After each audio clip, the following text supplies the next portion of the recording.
What is up, guys? Welcome back to the next review. Now, this is very late, but we're finally getting around to it, and that is the review of Studio Series 82 Ratchet from the Bumblebee movie. Now, let's just get into the video right now. So, taking a look at the box, we have Bumblebee, Takara, Generations, Transformers, Hasbro, 8 and Up, Ratchet, he's an Autobot, Studio Series 82, Transformers.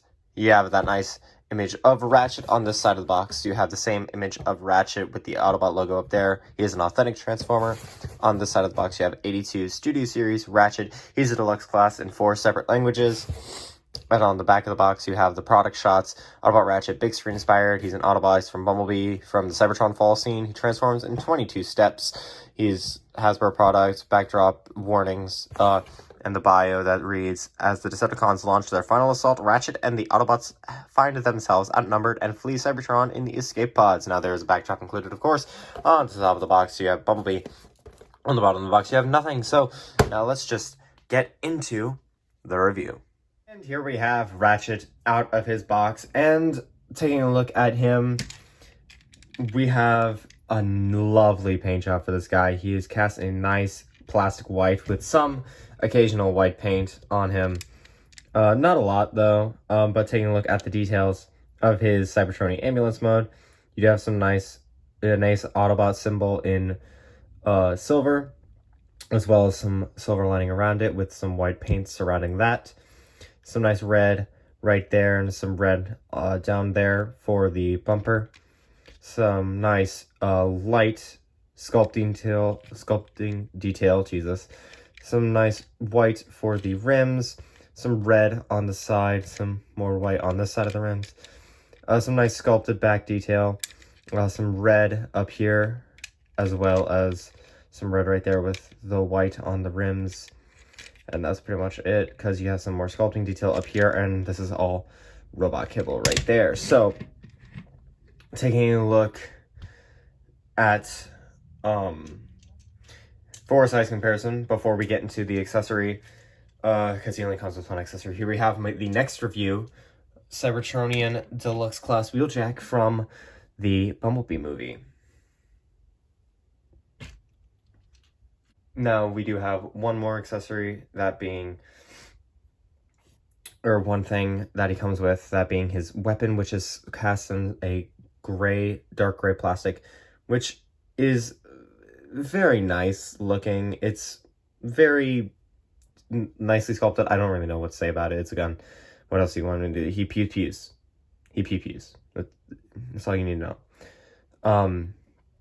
But getting into the transformation for this guy, let's just zoom out a little bit and adjust the lights so that I can actually transform it. So what you want to do first is you want to untab these sections right here, and then also you want to untab the arms from the bottom like that, and then just untab the chest piece from the bottom. There's just 2 tabs right here and right there that tab into those holes in the what will become the thighs. Just bring this whole assembly up, and then bring the knee down, fold out the foot, and then rotate the leg around. And then what I do is then bring out the arms section and just kind of let that sit for right now. Bring that up and then rotate that. Kind of fold this in and get that to tab into the waist. Or don't do that yet. That was a mistake. Don't do that yet. All right. So then fold this down so that way it is facing like that. And then you want to tab this in to the rest of the waist so that it is secure. And then bring the arms back like so. There are tabs right here that will plug into these slots right there. on both sides. So just, if you can aim it properly, like I just did not do, then bring the arms down, fold down this top piece right here, and then flip out the hands, and those just snap into place. Both do. So just you bang, and then here you have Autobot Ratchet in his robot mode, and he is a beefy boy. He is very large, and I'm very happy with the way that this guy looks, surprisingly.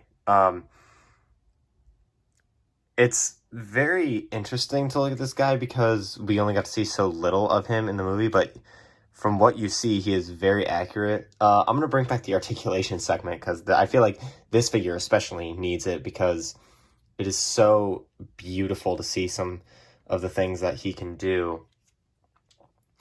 But first, we do have some size comparisons. First up being the last review that we just did, the Studio Series Bumblebee movie Soundwave.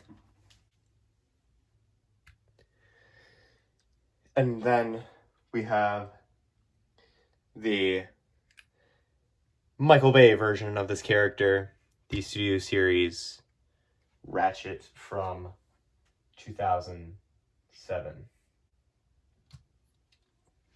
So now, taking a look at the articulation, because this guy is very articulated for how beefy he is, and it's amazing. So you do have a nice ball joint at the head, can look up that far, can look down that far, has a nice 360 degree at the shoulder, can go out on the shoulder and go in that far. He has a bicep swivel, a little under 90 degree, or no, that is a 90 degree arm bend. The wrist has no articulation, but that's if you count, unless you count like the wrist going in and out, but I don't. He does have a waist swivel that is hindered by the build of the actual figure. He can kick up that far and kick back that far. He has a complete 90 degree bend at the knee, and then he does have you can go up and not really, he can't really go up with the ankle, but he can go down with the ankle, but that's mostly a transformation joint. And then he has a slight ankle pivot and can do a beautiful spread, so I know Chabi would love that. But taking a look at the details of this guy, he does contain light piping. It's always nice when Transformers have light piping. It makes me a very happy person when we have light piping in Transformers, because it's something that doesn't really happen that much anymore. But we pretty much have the same details on the chest. On the head, however, we do have some nice red for the crest, as well as some silver for the face. Some nice gray on both of the wrists, as well as on the shins of the figure. And then on the back, it's just some nice mechanical detailing and hollowness for this guy. But he also does have faux wheels for the calves, and he does have some nice gunmetal on the joint itself of the elbows. But other than that, there's not really much to sing home about this guy's like amount of stuff, and he kind of has a bitch grip, by the way, but it's fine. Anyway, let's get this guy on his backdrop, and then I'll give you my final thoughts of the figure. And here we have Ratchet on his backdrop, and this figure is a really amazing thing. I personally recommend getting all of the new wave of the Bumblebee movie stuff because all of it is great. I plan on filming the other reviews today as well. But overall, this figure is great. Get him if you can. If you can't, that's unfortunate, but he is genuinely fantastic, and I hope that the Ironhide is a little bit better with the quality, because that waist is a little bit, you know, loose, and it's not as good as I wish it could be. But other than that, the figure is really solid. I highly recommend him, and I'll see you all at the end of the week, because it's coming out on Monday, for the next review, because this is a week late. So I will be putting out 3 videos this week as opposed to the regular one, or for the regular 2 until June, which is when it's going to ramp up to 3 a week. So anyway, thank you for all watching. This is your reminder to leave a like, and here's your second reminder to please leave a like. If you like the video and you want to see more, hit the like button and subscribe, and I will see you all in the next video. Peace out, guys.